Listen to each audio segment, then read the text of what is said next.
Alléluia, Alléluia. Le règne de Dieu est venu jusqu'à vous. Croyez à la bonne nouvelle. Alléluia, Alléluia.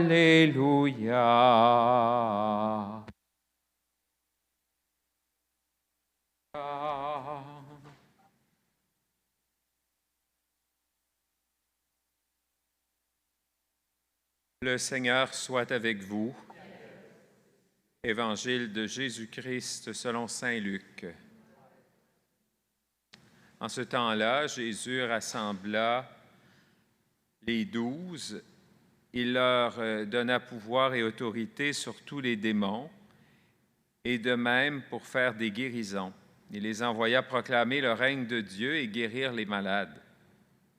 Il leur dit, « Ne prenez rien pour la route, ni bâton, ni sac, ni pain, ni argent. N'ayez pas chacun une tunique de rechange. Quand vous serez reçus dans une maison, restez-y. C'est de là que vous repartirez. Et si les gens ne vous accueillent pas, sortez de la ville et secouez la poussière de vos pieds. Ce sera un témoignage contre eux. » Ils partirent et ils allaient de village en village, annonçant la bonne nouvelle, en faisant partout des guérisons. Acclamons la parole de Dieu.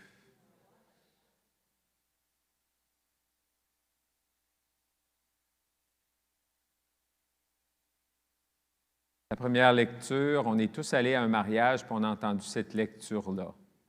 Il fut un temps, on n'entendait que cela. C'était la lecture des lectures pour les mariages.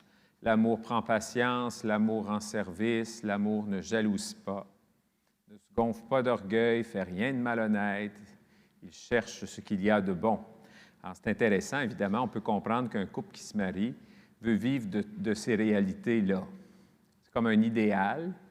C'est un idéal pour l'ensemble des baptisés que nous sommes. Nous sommes des disciples du Seigneur Jésus et on aspire à ça.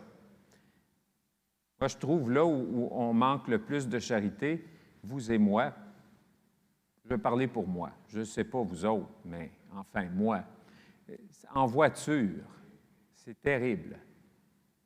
En voiture, on dirait qu'on est gros, là, un gros char, puis on est comme dans une espèce de carapace, là, puis tout le monde nous écœure, on dirait. Hein? Elle va trop vite, elle va passer vite, puis bon.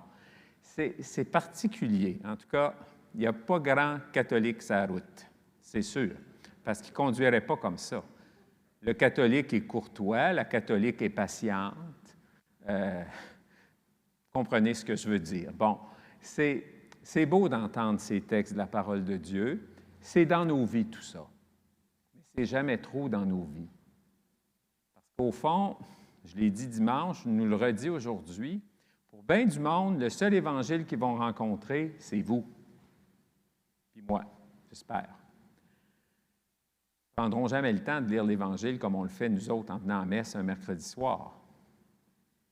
Mais ils vont connaître l'Évangile par nos gestes, par nos paroles, par nos manières de penser, par ce que nous sommes.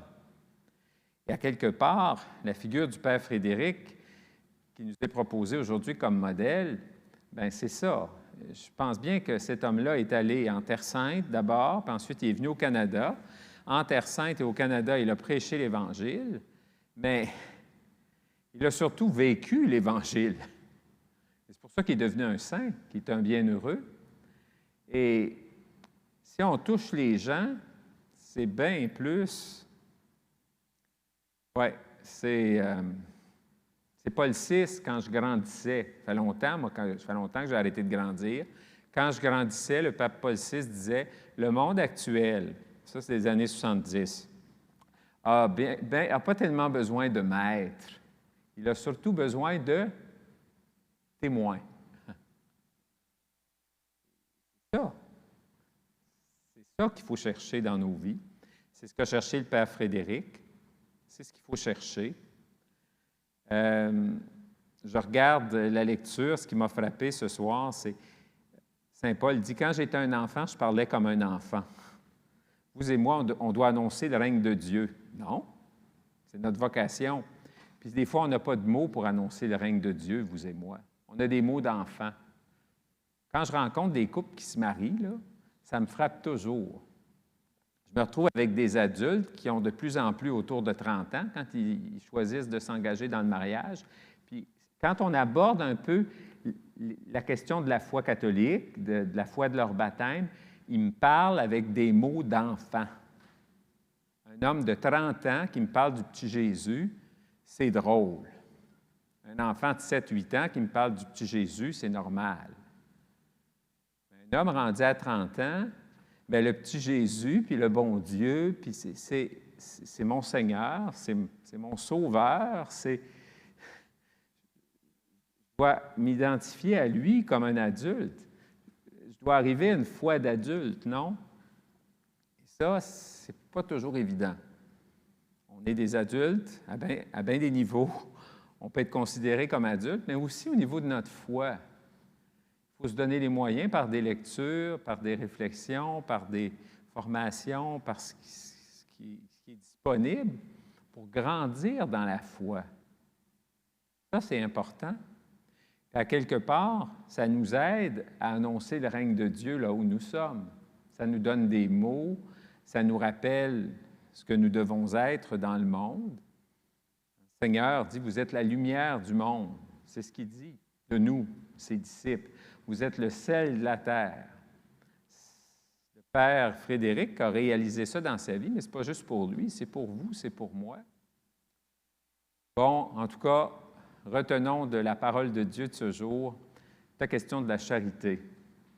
Moi, j'aime bien, hein, quand on parle de la charité, de l'amour, j'aime bien me rappeler que la parole de Dieu nous dit que la charité couvre une multitude de péchés.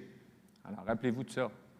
Alors, même si vous manquez de foi, même si vous manquez d'espérance, eh bien, si vous cherchez à aimer chaque jour un peu plus, un peu mieux, et ça, il faut se le rappeler continuellement. À quelque part, la parole de Dieu est là un peu pour ça. On ne sera pas jugé sur est-ce qu'on a eu une grande foi, est-ce que vous et moi, on a été des hommes et des femmes de grande espérance. Il semblerait qu'on va être jugé sur l'amour, sur la charité. Alors, n'ayons pas peur d'aimer. On ne peut pas trop aimer. Des fois, oui, hein, ça arrive. Mais ça, dans ce temps-là, on va chercher de l'aide.